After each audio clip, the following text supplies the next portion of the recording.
go ahead and calculate the enthalpy of reaction. For this reaction, we have tetraphosphorus dicoxide plus water. It's going to be making phosphoric acid.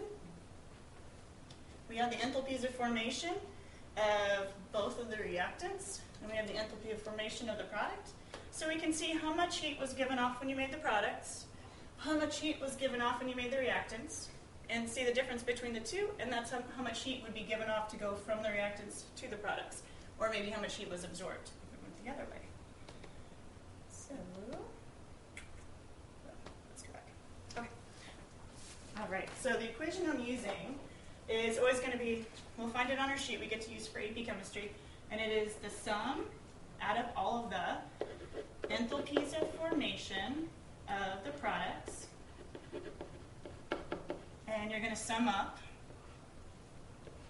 so subtract from that, the sum of all the enthalpies of formation of the reactants.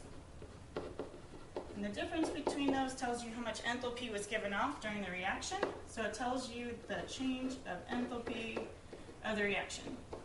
And since everything has to happen at standard state to be using these, we have delta H naught. All right, so I'm going to say, well, I'm making 4 moles of this. So my sum of enthalpies for the products, I have 4 times phosphoric acid, 4 times a negative 1277.4 kilojoules,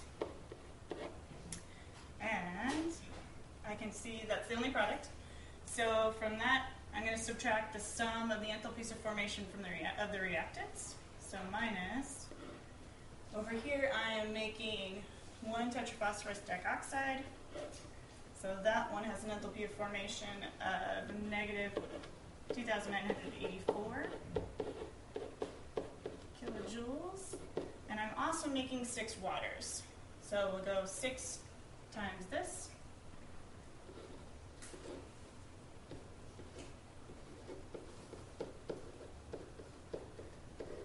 Okay, and so the enthalpy of formation of the products minus the reactants gives me the enthalpy of formation of the reaction, which is what we're solving for. Okay, so I'm going to go ahead and go this minus this, and I end up with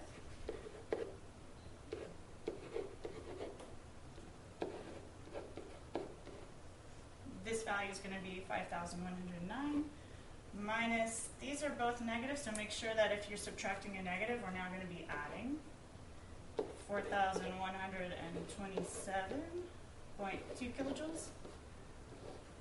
Okay, so this many kilojoules would be given off if I made the products. This is how many would be given off if I make the reactants. So to go from the reactants to the products, overall I'm giving off, I have a negative change of enthalpy of 982.4. And that is kilojoules, and we tend to rate kilojoules per mole. So I'm talking about kilojoules per mole of reaction. So just seeing it visually, this is how much enthalpy was given off making those reactants. This is how much enthalpy was given off making the products. So if I went from these reactants to these products, I'm giving off another 982.4 kilojoules. So it was a negative change.